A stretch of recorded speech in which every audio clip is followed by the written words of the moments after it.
Bienvenidos todos al curso de facomulsificación a cargo de las doctoras Ana María Velasco, Kelly Joana Sánchez y el doctor Andrés Felipe Mendoza, residentes de tercer año de oftalmología de la Pontificia Universidad Javeriana de Cali.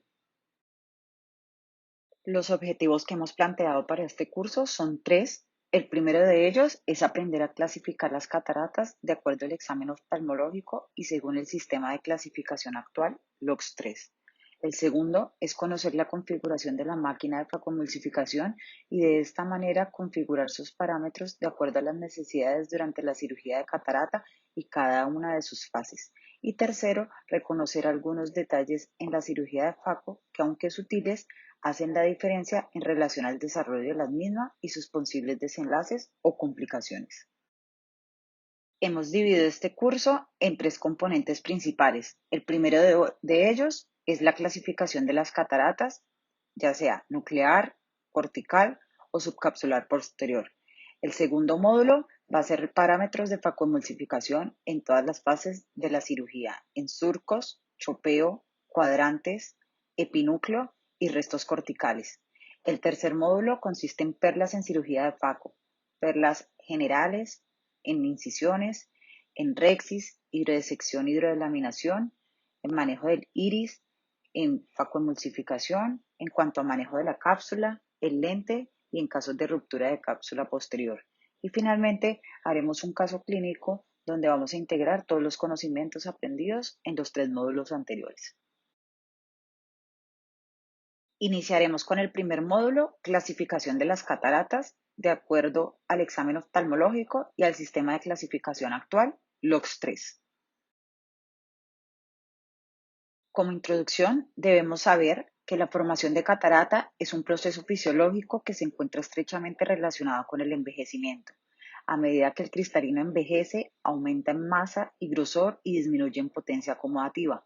Con el paso del tiempo se forman concéntricamente nuevas capas de fibras corticales, el núcleo del cristalino se comprime y endurece, y este proceso es el que conocemos como esclerosis nuclear.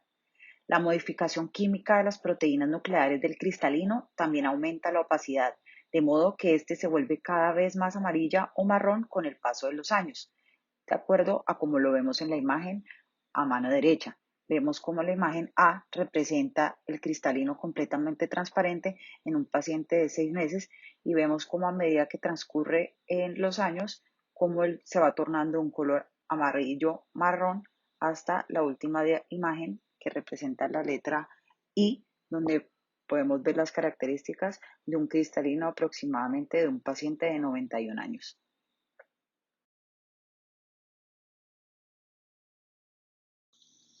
A continuación, evaluaremos los diferentes tipos de catarata. Existen tres tipos principales de catarata relacionadas con la edad. Como lo vemos representado en la imagen, a la izquierda vemos cómo un cristalino sin catarata es completamente transparente. A continuación, la representación de una catarata nuclear, como su nombre lo dice, afecta la parte central, el núcleo del cristalino y es la que más se relaciona con el envejecimiento. La catarata subcapsular posterior aparece en la parte posterior del cristalino y finalmente la catarata cortical aparece como unas opacidades en forma de cuña, a menudo llamadas radios corticales. Es común que en muchos pacientes estén presentes más de un componente. Ahora aprenderemos algunas de las características de cada uno de los tipos de catarata. Iniciaremos con la catarata nuclear. Esta se caracteriza por la presencia de una opacidad central que causa una mayor cantidad de dispersión de la luz. Se evalúa mejor utilizando retroiluminación a través de la pupila dilatada. Las cataratas nucleares tienden a progresar lentamente. Suelen ser bilaterales, pero pueden ser asimétricas. Como lo vemos en la imagen superior, vemos cómo se ve una catarata nuclear vista con iluminación difusa. En la imagen inferior es la visualización de una catarata nuclear a través de las de hendidura. Las cataratas nucleares suelen causar un mayor deterioro de la visión lejana que de la visión cercana. En las primeras etapas del desarrollo de catarata, el endurecimiento progresivo del núcleo del cristalino con frecuencia provoca un aumento en el índice de refracción del cristalino y por lo tanto un cambio miope en la refracción, que es lo que se conoce como miopía lenticular. La coloración amarilla, progresiva o dorada del cristalino hace que los pacientes tengan una mala discriminación del color, especialmente en el extremo azul del espectro de la luz visible. La disfunción visual con poca luz a menudo ocurre con el avance de la catarata nuclear. En los casos más avanzados, el núcleo del cristalino se vuelve cada vez más opaco y marrón y es lo que se denomina catarata nuclear brunescente, como lo vemos en las imágenes. Las cataratas corticales, a diferencia de las nucleares, están asociadas con la irrupción de la estructura de las células de las fibras del cristalino. Su efecto sobre la función visual varía mucho, dependiendo de la ubicación de la opacidad en relación con el eje visual. Un síntoma común de las cataratas corticales es el resplandor de las fuentes de luz focal intensa, como los faros de los automóviles y diplopia monocular. Las cataratas corticales varían mucho en su tasa de progresión, con algunas opacidades corticales que permanecen sin cambios durante periodos prolongados y otras que progresan rápidamente. Los primeros signos de formación de cataratas corticales visibles con el videomicroscopio en la lámpara de hendidura son las vacuolas, como lo vemos en la imagen inferior. Las opacidades en forma de cuña, a menudo llamados radios corticales u opacidades coniformes, se forman cerca de la periferia del cristalino, con el extremo puntiagudo de las opacidades orientadas hacia el centro. Los radios corticales aparecen como opacidades blancas cuando se ven con el microscopio con lámpara de hendidura y como sombras oscuras cuando se ven con retroiluminación. Cuando toda la corteza, desde la cápsula hasta el núcleo, se vuelve blanca y opaca, se dice que la catarata está madura. En opacidades maduras, el cristalino absorbe agua y se hincha y agranda, denominado catarata cortical intumescente, y este tipo de catarata puede conducir a glaucoma de ángulo cerrado.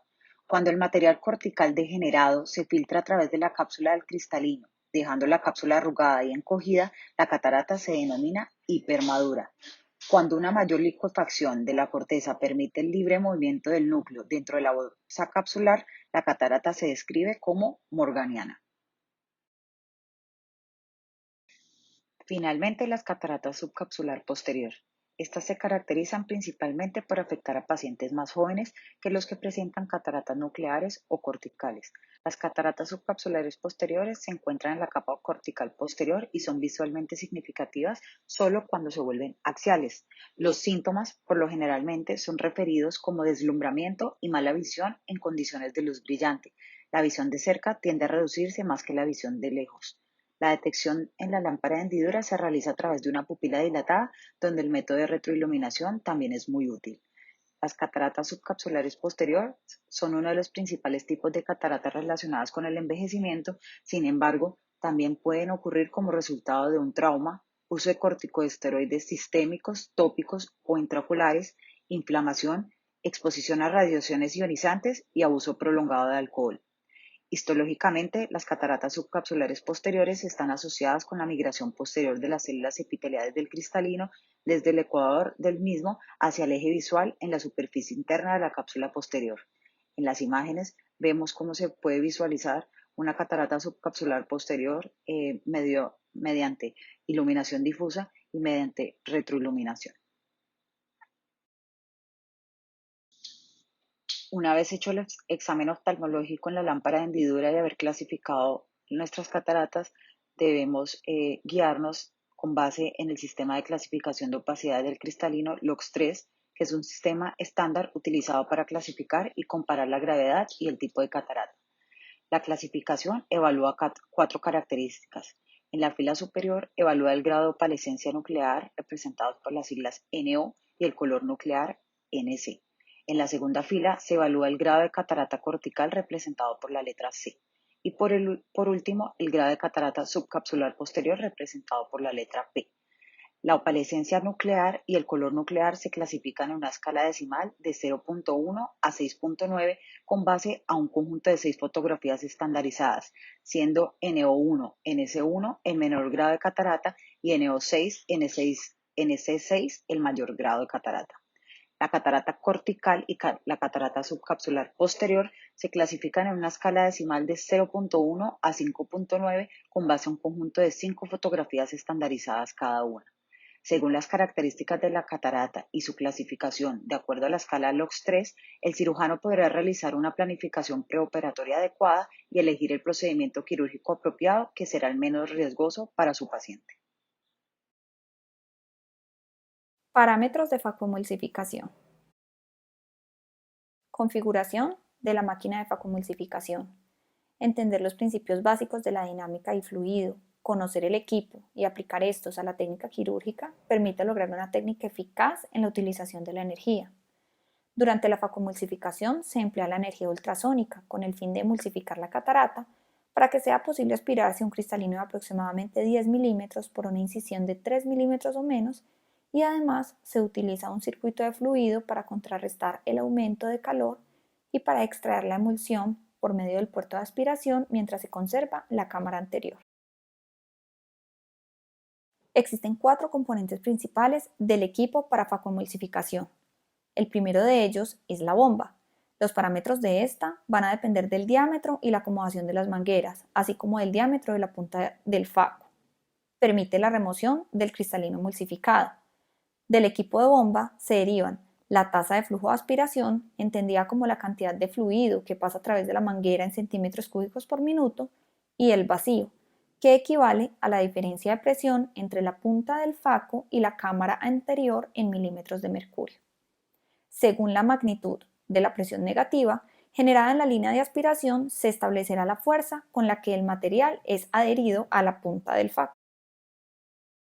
Existen 2 tipos de bombas principalmente utilizadas. Una de ellas son las bombas de vacío. Un ejemplo de estas son las bombas Venturi. La circulación de un gas es facilitada por la apertura de un sistema valvular que genera una succión en el sistema de aspiración haciendo circular los fluidos. Esta requiere una fuente externa de aire comprimido y el flujo del gas es quien crea el vacío. Característicamente en esta, el material es atraído fácilmente hacia la punta. El único parámetro ajustable es el vacío. No hay ajustes para la tasa de flujo de aspiración. El otro tipo de bomba son las bombas de flujo. Un ejemplo de estas son las bombas peristálticas, la cual consiste en un sistema de rodillos que comprime de forma alternante el sistema de tubos y genera el movimiento de fluidos en su interior, desde la línea de entrada hasta la línea de salida o drenaje. En esta, el vacío es dependiente de la resistencia al flujo de aspiración, por lo tanto, el nivel de vacío dependerá del grado de oclusión del tip. Es posible un ajuste independiente del flujo de aspiración y del vacío. El segundo componente del equipo de vacuumulsificación es el sistema de irrigación. Consiste en una botella ajustable mantenida más arriba que el ojo para permitir la infusión de fluido por motivos gravitacionales. La máquina puede ajustar la altura de la botella, así como apagar y encender el fluido. Para cumplir con el compromiso de mantener una cámara anterior estable, el volumen de irrigación debe ser mayor que el volumen de aspiración más las pérdidas incisionales. El tercer componente es la pieza manual de ultrasonido. Esta consiste en una aguja vibrante a una tasa establecida en el rango entre 20.000 y 54.000 hercios. Aumentar el poder de ultrasonido aumenta la excursión de la aguja, no la frecuencia. La vacuumulsificación representa la interacción de diferentes tipos de energía sobre el cristalino, siendo el efecto de la energía mecánica y la cavitación los elementos claves para la destrucción del cristalino. La potencia representa una combinación de frecuencia y recorrido longitudinal del tip. El principal objetivo con el ultrasonido es lograr la máxima eficacia con la mínima energía, para causar el menor efecto térmico posible, el mínimo daño sobre las estructuras adyacentes al cristalino y la más rápida rehabilitación visual posible. El cuarto y último componente es el interruptor de pie. Consiste en un acelerador tipo pedal normalmente controlado con el pie dominante. En posición 0, el equipo está en reposo y no hay flujo. En posición 1, la irrigación está encendida y comienza la entrada de fluidos. En posición 2, la irrigación y la aspiración están encendidas, por lo tanto hay entrada y salida de fluidos. Y en posición 3, la irrigación está encendida y la bomba está encendida, el ultrasonido está encendido, por lo tanto hay entrada, salida de fluidos y vacuumulsificación. Uno de los primeros pasos dentro de la cirugía de catarata es el esculpido o tallado de surcos. En la técnica de dividir y conquistar, se espera que la punta no se ocluya totalmente mientras se desplaza, evitando quedar así enclavada en el núcleo, Por ello, se deben usar niveles de vacío y de flujo de aspiración bajos. El poder de ultrasonido se fija de acuerdo a la dureza de la catarata, de manera que al desplazarse la punta no empuje el núcleo. Si esto está ocurriendo, se debe incrementar el nivel de energía ultrasónica.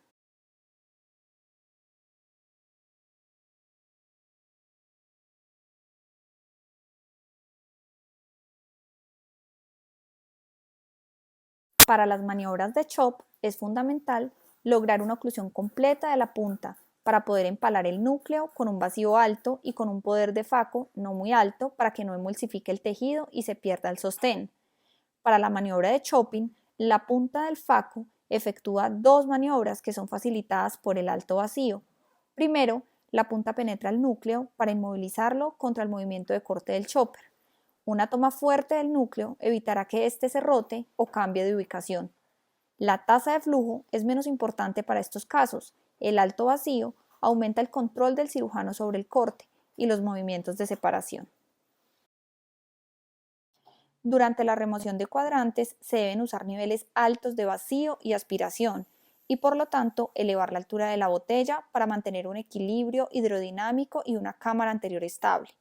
Si la altura de la botella es insuficiente para determinado flujo, la cámara anterior se colapsa debido al vacío generado.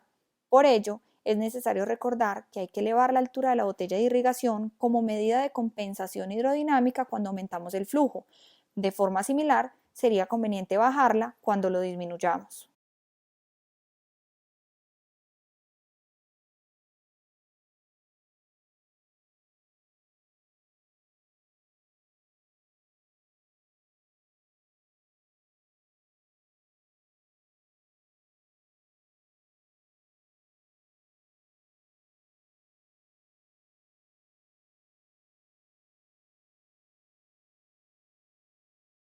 Para la extracción del epinúcleo se deben usar niveles medios a altos de vacío de forma variable y en aumento. Además, elevar la altura de la botella conforme se aumente el vacío. El poder de ultrasonido será muy bajo, ya que no existe mayor dureza en el epinúcleo.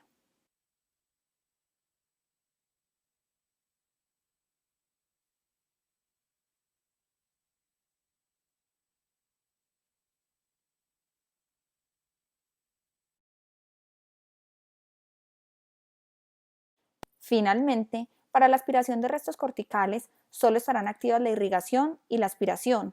Se deberán usar niveles de vacío altos y elevar la altura de la botella.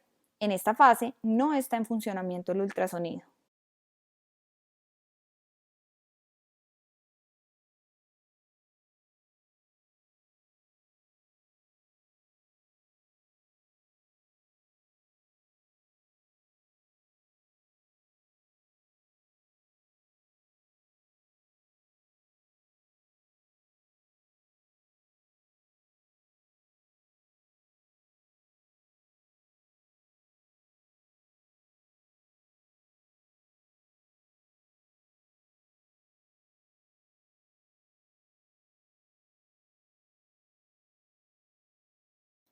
En las diapositivas previas expusimos la disposición de los iconos y el software del equipo Constellation.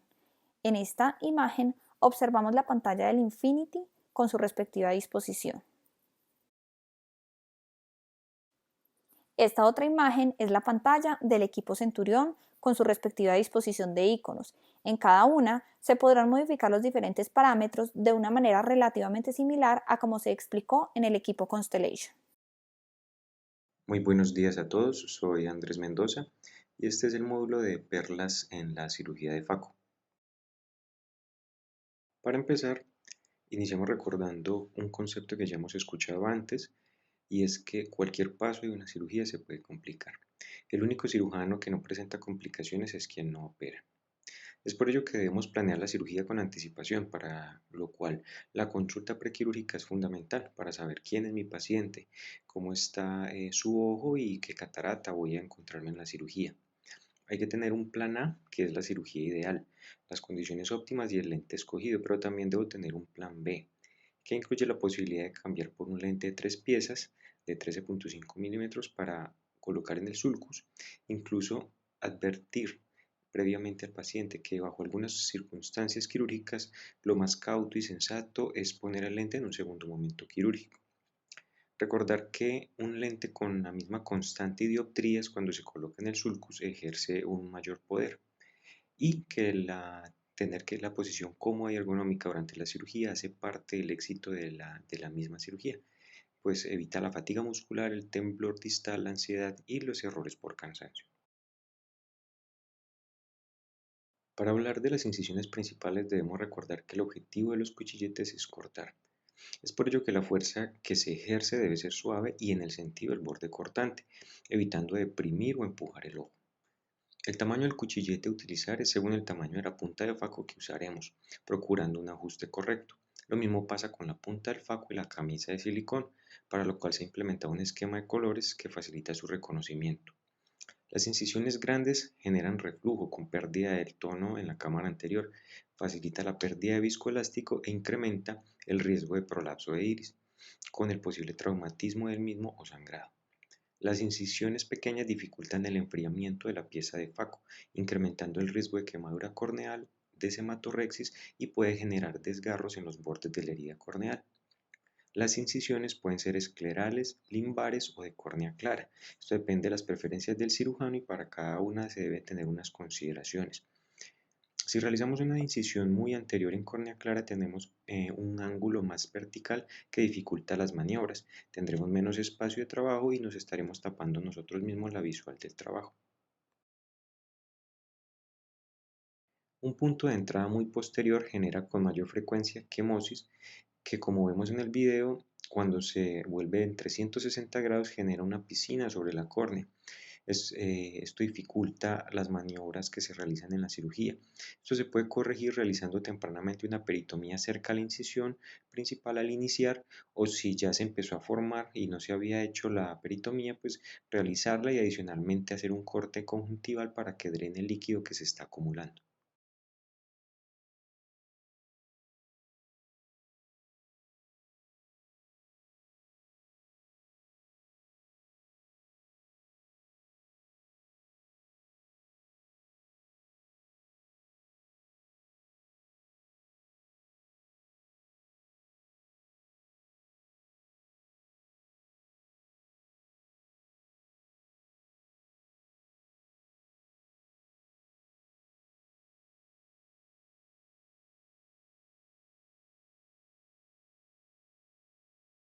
La longitud del túnel debe ser aproximadamente 1.5 a 2 milímetros, debido a que muy corta no es autosellable y muy larga puede inducir edema y opacidad corneal, desematorrexis y un mayor riesgo de quemadura corneal. La angulación para construir la incisión principal puede ser monoplanar, biplanar o triplanar. Cuando el corte queda monoplanar, la herida es poco autosellable, se puede perder la forma y tono de cámara anterior y puede haber prolapso de iris. Las heridas biplanares y triplanares son autosellables, son las más recomendables, pero requieren técnica para su elaboración y se debe angular los instrumentos cuando se van a introducir a la cámara anterior siguiendo el mismo trayecto para ingresar a ella. De lo contrario, se puede hacer una falsa ruta. La ubicación recomendada actualmente para hacer la incisión es el eje más curvo para reducir el astigmatismo, aunque si ello dificulta el abordaje exitoso de la cirugía, algunos especialistas prefieren el punto de mejor acceso quirúrgico. Las paracentesis o incisiones auxiliares se usan para ingresar los instrumentos adicionales a la pieza de faco. Se realizan monoplanares y se debe utilizar el meridiano más cómodo y ergonómico, generalmente entre 60 y 90 grados de la principal. La ubicación va a depender en parte de la ubicación de los brazos del cirujano. Cuando utiliza apoyabrazos en la silla suelen ser incisiones un poco más alejadas de la principal, mientras que cuando dejan los brazos libres se acercan más a su propio eje y es más cómodo trabajar realizando incisiones un poco más cercas a la principal. Se debe tener un tamaño adecuado para el fácil ingreso de los instrumentos. Para elaborar la rexis, debemos generar un movimiento lo más continuo posible, ejerciendo el avance hacia el frente y hacia el centro para evitar que se vaya hacia la periferia o se generen desgarros capsulares. Se puede utilizar una pinza o un cistótomo. La escogencia dependerá de la preferencia del cirujano, aunque lo ideal es aprender a usar ambos instrumentos. El tamaño se recomienda entre 5 a 6 milímetros, manteniéndose dentro de la zona donde se insertan las fibras sonolares en cápsula anterior y permitiendo al mismo tiempo un suficiente espacio para las maniobras de extracción de la catarata. En relación a la hidrodisección y la hidrodelaminación, recordemos que el primero consiste en generar un espacio entre la cápsula posterior y la corteza capsular, mientras que el segundo crea un espacio entre la corteza y el núcleo. Antes de iniciar, recordar que siempre debemos verificar que la cánula esté firmemente ajustada al inyector para evitar que ésta salga disparada. Hay que purgar las jeringas o inyectores antes de introducirlos al ojo para evacuar las posibles burbujas que contengan. Y hay un principio para este paso que debemos aplicar y es que nada entra si algo no ha salido, por lo cual antes de realizar la hidrodisección debemos deprimir un poco el lado inferior de la incisión principal para reducir la tensión de la cámara anterior y evitar la ruptura inadvertida de la cápsula posterior. Para la hidrodisección colocamos la punta de la cánula en los bordes inferiores de la rexis, como se ve en el video, evitando apoyarse en el centro de la catarata debido a que esto último dificulta el paso de la onda de agua por detrás. Para hidrolaminar nos enclavamos por debajo de la corteza y se inyecta volúmenes pequeños y continuos de solución hasta formar el anillo dorado. Aunque esta última práctica es menos frecuente en las cirugías, ofrece unas ventajas adicionales al realizarlo, y es que permite que el núcleo rote más fácil dentro de la bolsa y cuando estamos realizando el ultrasonido se disminuye la transferencia de este hacia la corteza y la cápsula.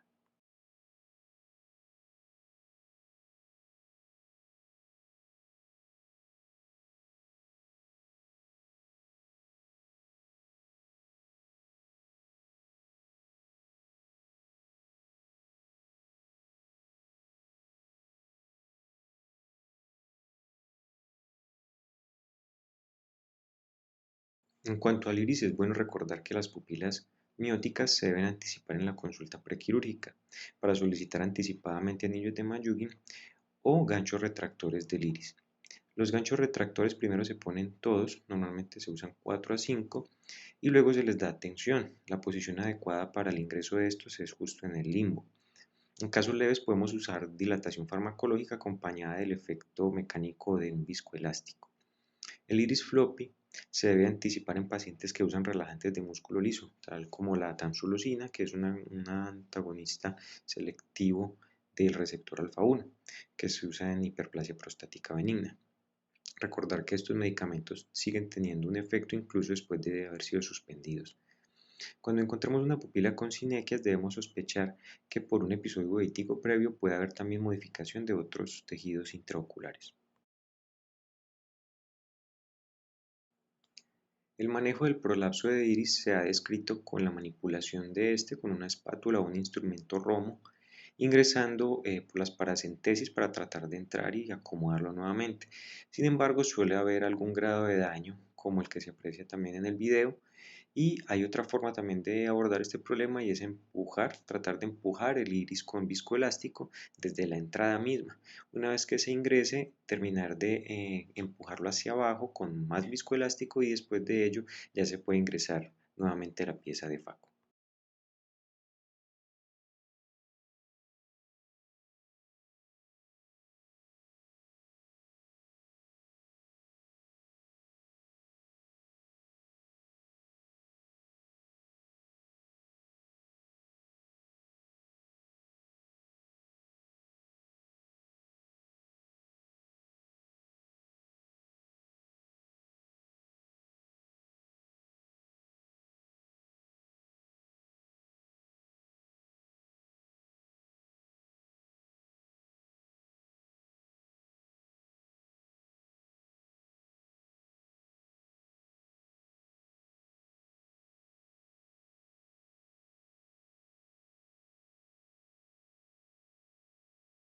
Para la facoemulsificación debemos procurar emulsificar y aspirar, no empujar.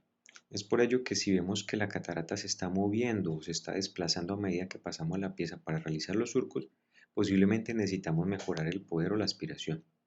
Si el surco está estrecho y la camisa no está pasando en el momento que estoy haciendo los surcos, debo ampliar un poco más los bordes de este. Eso adicionalmente me facilita la observación de lo que estoy haciendo. El primer objetivo en la facomulsificación será lograr la primera fractura. Cuando estoy en cuadrantes, si yo veo que no estoy logrando empalar el cuadrante para sacarlo, debo reducir el ultrasonido. Siempre debo estar protegiendo la córnea con viscoelástico. Para córneas sanas se recomienda aplicar nuevamente viscoelástico cada que alcance más o menos unos 10 de CDA y en córneas que están enfermas hasta 5.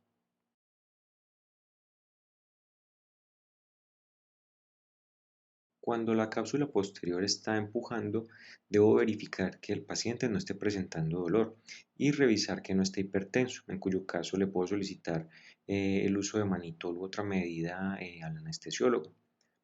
Otro motivo que puede ser es que el paciente tenga deseos de ir al baño, que esto se asume más como una recomendación prequirúrgica, dado que pues si ya estamos en el acto quirúrgico no hay mucho por hacer en este aspecto.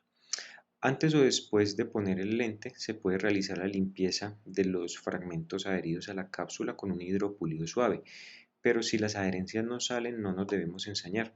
Hay que recordar aquella frase que dice que lo perfecto es enemigo de lo bueno. Para la colocación del lente en el inyector, hay que hacerlo observando atentamente la maniobra para evitar atrapar las ápticas. Se debe seguir el recorrido del lente dentro del inyector hasta que se verifique que no haya sido atrapado por el émbolo.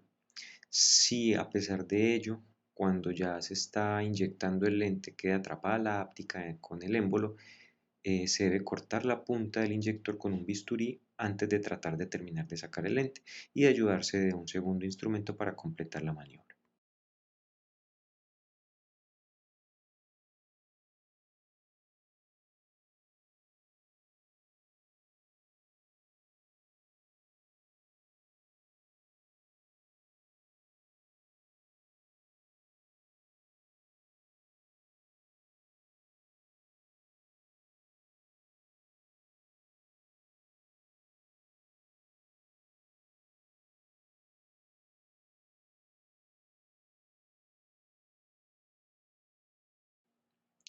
Procurando evitar la ruptura de la cápsula posterior, debemos disminuir el vacío en las etapas finales ya cuando no se tiene casi catarata que emulsificar, quitar el ultrasonido cuando ya no se tengan restos de núcleo. Siempre utilizar el chop o el segundo instrumento para proteger la cápsula ubicándolo por delante de la punta del facomulsificador. Esta maniobra es más segura si se utiliza una pieza Roma como es el caso de un Drysdale. Para alejar la cápsula del punto de trabajo podemos utilizar viscoelástico en caso de que la cápsula esté empujando o se esté yendo hacia arriba. Si a pesar de los cuidados se rompió la cápsula posterior, lo primero que tenemos que tener en cuenta es no sacar la pieza del faco o la pieza de aspiración. Luego de esto aplicar viscoelástico para evitar que el vítreo se venga hacia adelante y posterior a ello sí puedo sacar la pieza de faco. Aplicar triamcinolona diluida para lograr una mejor visualización del vítreo, realizar una vitrectomía anterior lo mejor posible, evitando dejar restos vítreos en cámara anterior, poner un lente solo si tengo un buen soporte capsular, bien sea en bolsa o sulcus. Si no se tiene un buen soporte o no se pudo realizar una vitrectomía adecuadamente, es preferible dejar el lente para un segundo momento quirúrgico. Y debemos recordar que es mandatorio poner un punto de seguridad en la incisión principal al culminar siempre que se ha ocurrido una ruptura de cápsula posterior. Muchas gracias por su atención. A continuación, el caso clínico para correlacionar lo que acabamos de ver durante las presentaciones. Este es un video cortesía del Dr. Alberto Castro. Nos encontramos ante la cirugía de una catarata blanca por técnica de facomulsificación.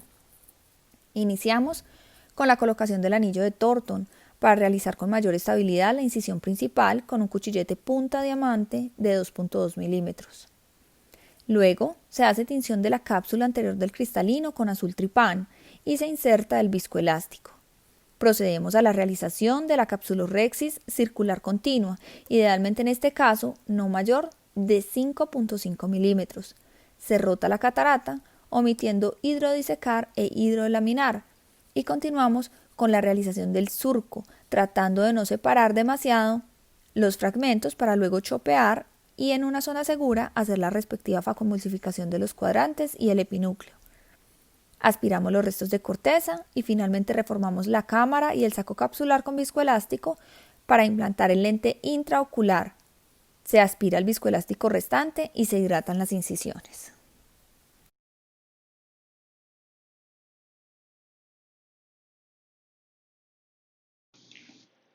Juzgar qué técnica se debe hacer en una catarata no siempre es fácil. El siguiente video es una cirugía de una catarata blanca líquida en un paciente miope alto que no requirió ni tracoemulsificación ni cirugía extracapsular. Se muestra la realización de las incisiones iniciales, luego de teñir con azul tripán se hace una rexis, sale material lechoso, el cual es necesario lavar y utilizar más viscoelástico. La rexis se hace con la ayuda de una pinza de utrata. Gradualmente se va rasgando la cápsula en forma circular y continua hasta removerla completamente. Al ser la catarata líquida, se aspira fácilmente en corto tiempo y solo es necesario aspirar unos restos de corteza para resolver este caso.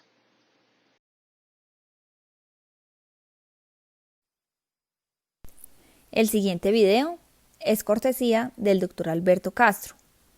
Nos encontramos ante un ojo con síndrome de iris flácido y pobre dilatación, en quien se decide hacer colocación de anillo de Maljugin. Empezamos la cirugía con la realización de la incisión principal, seguido de la colocación de viscoelástico abundante, con el objetivo de no perder cámara y optimizar el espacio entre el iris y la cápsula anterior para facilitar la colocación del anillo. Posteriormente se hace el montaje del anillo de Maljugin, se ingresa de nuevo a la cámara anterior y se inserta de manera que genere una adecuada expansión y dilatación pupilar. De esta manera, se logró la realización exitosa del resto de la cirugía de catarata con una técnica de stop and chop facilitada por una amplia visualización durante todo el transcurso de la cirugía.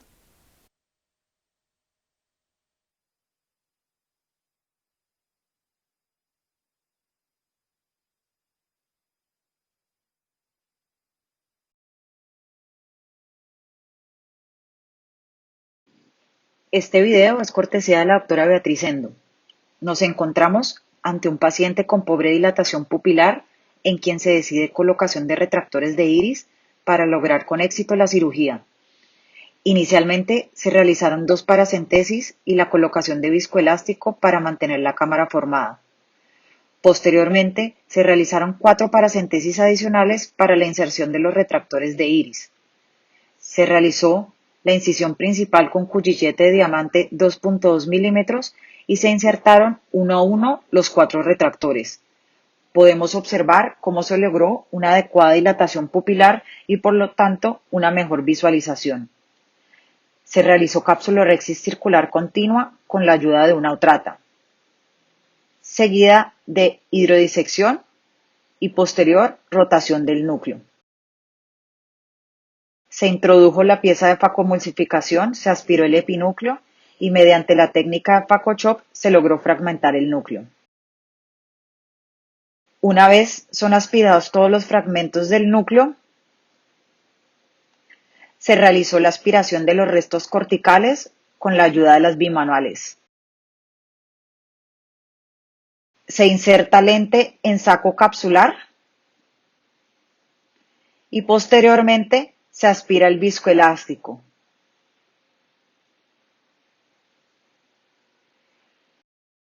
Se hidratan las incisiones y se retiran finalmente los retractores sin complicaciones.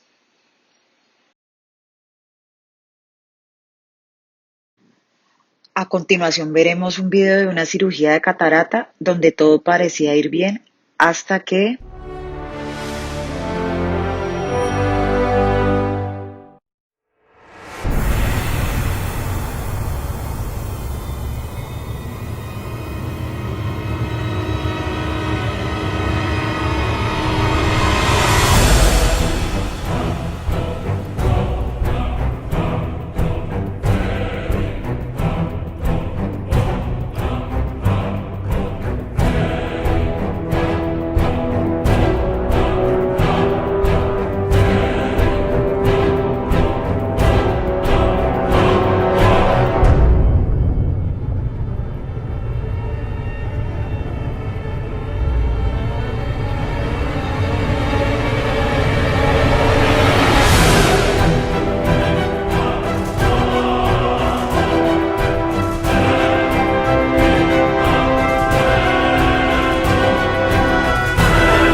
este video, cortesía del doctor Alberto Castro, pudimos observar cómo una complicación de una ruptura de cápsula posterior se manejó adecuadamente con vitrectomía amplia con irrigación continua y finalmente se logró la inserción del lente de 3 piezas en sulcus con éxito. Queremos agradecer a la Sociedad Colombiana de Oftalmología, al 39º Congreso Nacional e Internacional de Oftalmología, a nuestra Universidad Pontificia Universidad Javeriana de Cali, a nuestros profesores y en especial al Dr. Gerson López por su colaboración en este trabajo.